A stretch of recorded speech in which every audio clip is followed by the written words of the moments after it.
নমস্কার বন্ধুরা, সবাই কেমন আছো? আশা করি সবাই ভালো আছো। নতুন একটা ভিডিওতে আপনাদের আরও একবার স্বাগত জানাই।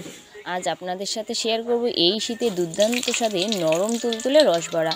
এটা যদি হয় আবার নলেন গুড় দিয়ে, তাহলে তো কোনো কথাই নেই। দেখতে যতটা লোভনীয়, খেতে তো ভীষণ সুন্দর হয়। প্লিজ প্লিজ আপনারা পুরো ভিডিওটা দেখতে থাকুন, আশা করি আপনাদের ভালো লাগবে।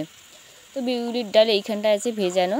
এটা কিন্তু একদিন আগে ভিজিয়ে রাখছিলাম রাত্রিবেলা, তারপরের দিন তৈরি করা লাগবে। আর সেই দিনে ভিজিয়ে সেই দিনে করলে পরে কিন্তু এটা ভালো হবে না রসবড়া। এটা মিক্সার জারে দিয়ে খুব ভালো করে পেস্ট একটা তৈরি করব। খুব ভালো করে এটা কিন্তু একটু ঘুরিয়ে নিলাম যাতে একদম মিহি হয়। এরপর এটা কিন্তু একটা বাটিতে নিয়ে নেব। আর ঘনত্বটা ঠিক যেন এরকমই হয়, দেখুন আপনারা। মিক্সার করার সময় কখনোই কিন্তু এই জায়গায় জল ব্যবহার করা যাবে না। ওই যতটুক না দিলে নয়, ঠিক ততটুকুই কিন্তু দিতে লাগবে। দিয়ে ভালোভাবে একটু সময় নিয়ে খুব ভালো করে এটা কিন্তু ফেটিয়ে নিতে লাগবে। যত ভালো ফেটানো হবে তত হবে কিন্তু নরম তুলতুলে। একটু সময় নিয়ে এই কাজটা করতে লাগবে, তবে একটু হাতের কিন্তু ব্যথা হতে পারে। তো যাই হোক, টেস্টি জিনিস খেতে গেলে কিন্তু একটু তো কষ্ট করতেই লাগবে। তো এরকম কিন্তু যখন একটা ক্রিমের মতো টেক্সচার আসবে, দেখতেই পারবেন, দেখুন একদম সুন্দরভাবে, তখন এটা কিন্তু রেডি হবে। তবে বুঝতে না পারলে কিন্তু এরকম একটা পাত্রে জল নিয়ে নেবেন, ছোট্ট বাটিতে একটুখানি ব্যাটার দেবেন। যদি জলের উপরে ভাসে তাহলে বুঝতেই পারবেন ব্যাটার কিন্তু পারফেক্টভাবে রেডি। তো যাই হোক, এটা কিন্তু আমার রেডি। ভালো করে ফেটানোর পরেই কিন্তু স্বাদ মতো নুন আর একটুখানি মৌরি এইভাবে হাতের মধ্যে হালকা মতো ভাঙার পরে কিন্তু দিয়ে দেবো, তাহলে কিন্তু ফ্লেভারটা খুব সুন্দর আসবে। আরও খুব ভালো করে একটুখানি ফেটিয়ে নেব, তাহলে কিন্তু আরও ভালো হবে। মানে যতটা সম্ভব ফ্যাটানো ততটাই কিন্তু ফেটিয়ে নিতে লাগবে। তো এটা কিন্তু আমার রেডি। এক সাইডে রাখবো আর কড়াই বসিয়ে কড়াইয়ের মধ্যে দিয়ে দেবো কিন্তু তেল। আর অবশ্যই কড়াইটা ভালোভাবে গরম করে নিতে লাগবে। তেলটা দিয়েও কিন্তু ভালোভাবে এটা গরম করে নিতে লাগবে।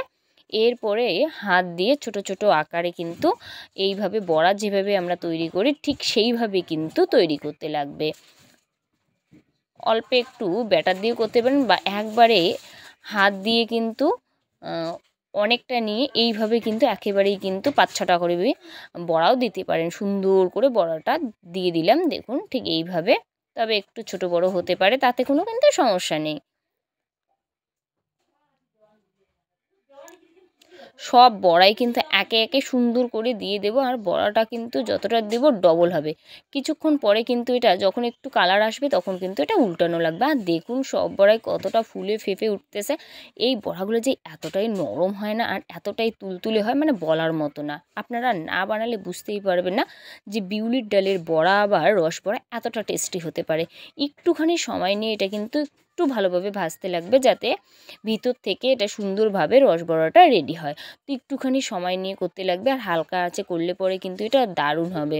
খুব ভালো করে রসবড়াটা নাড়িয়ে চাড়িয়ে কিন্তু এইভাবে ভাজতে লাগবে। একেবারে লালচে করে না ভাজলেও চলবে, এই হালকা মতো একটু সোনালি কালার হলেই কিন্তু এটা রেডি হবে। এটা আবার নামিয়ে নেব তেল ঝরিয়ে। সব বড়াই আমার কিন্তু রেডি।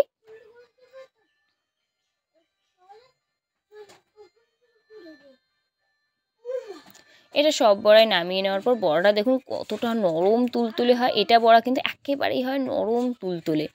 এরপর এই জায়গায় রসটা তৈরি করার জন্য ফার্স্টে দিয়ে দেবো অল্প একটু জল।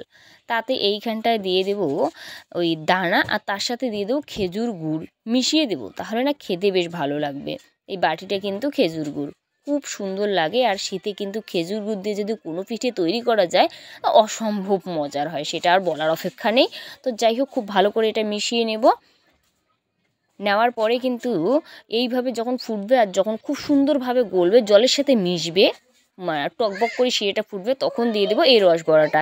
দিয়ে কিন্তু খুব ভালো করে নাড়িয়ে 3-4 মিনিটের মতো রান্না করে নেব। এটা বেশি রান্না করতে লাগে না, যেহেতু এটা একটু নরম আছে, সফট আছে, খুব সুন্দরভাবে রসটা কিন্তু ভিতরে যাবে এই বড়ার মধ্যে।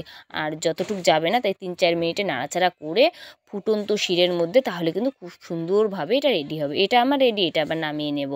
ব্যাস, এটা বেশি করতে লাগে না, রসে দিয়ে ওই 2-3 মিনিট করলেই কিন্তু রেডি। আর দেখতে বন্ধুরা যতটা লোভনীয়, খেতে তো ভীষণ সুন্দর হয়, মুখে দিলেই মিলে যায়। এটা একদম তুলোর মতো হয়, এতটাই সুন্দর হয়, একদম তুলোর মতো নরম তুলতুলে।